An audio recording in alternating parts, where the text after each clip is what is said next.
Hi, everyone. Lindsay LaShell from Open Lines Marketing. Still talking about delegation. Today, I want to name one element of healthy delegation that we all have to get comfortable with. Ready? This is big. It's power.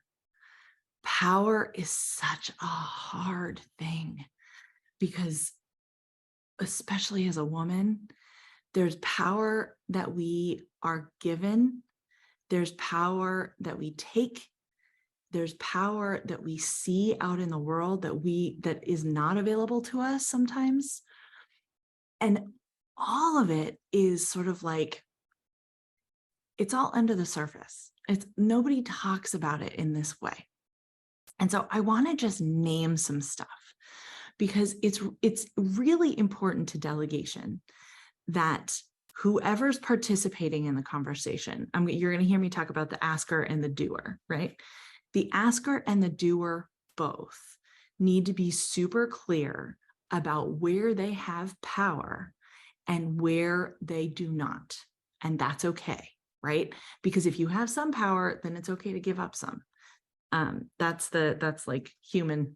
That's just human, right? A little bit of power means you can give up a little bit. A lot of power in a healthy way means you should be able to give up a lot.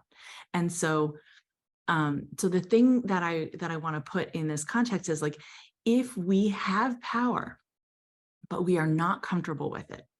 And I'm just going to start out like this, because this is where so many new entrepreneurs end up, right? If we have power and we're not comfortable with it, then we rely on passive behaviors, right? We look for the work that we're expecting without asking directly for it. We just like poke around and see if it's been done. Log into the thing, see if it's been delivered, poke around, see if somebody's working on it, right? Instead of being direct and saying, where is this thing? If we are uncomfortable with it, passive follow-up might mean commenting after the fact that it wasn't what you wanted, or that it came late, or something that's like a sideways comment, right? There's lots of ways that when we're uncomfortable with our power, or when we're uncomfortable with the communication, then we rely on passive behaviors, right? The other side of the coin is the thing I want for you though, right? When you get comfortable with it, when you're like, I'm the asker, these things are up to me, I'm going to do it this way, or I'm the doer, these things are up to me, right? This is within my control. Either way, if you are comfortable with your level of power, that allows you to be direct, it allows you to be kind, and it allows you to be proactive, because it's not about the power. At that point, it's about getting the thing done. And so when you trust each other because you are comfortable with the power, because either asker or doer has been acknowledged, then it makes everything easier to talk about, even if it's a hard conversation, even if it's a, where is this thing that you said you would have done, right? We can be direct and we can be open-minded and we can be kind and we can be proactive, because, or if we're late, if we're the doers, right, we can be proactive because we understand where our power was and where the asker's power is.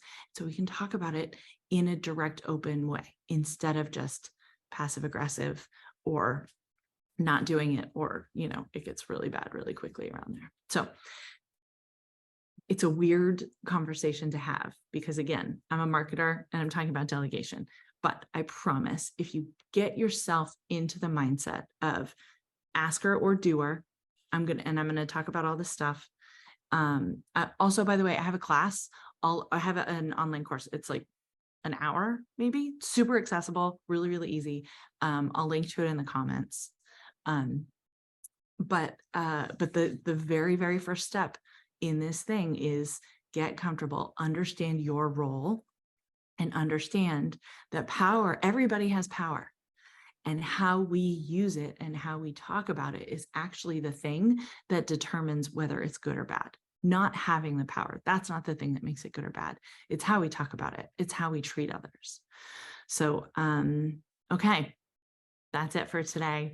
I'd love to hear your comments, hear your thoughts.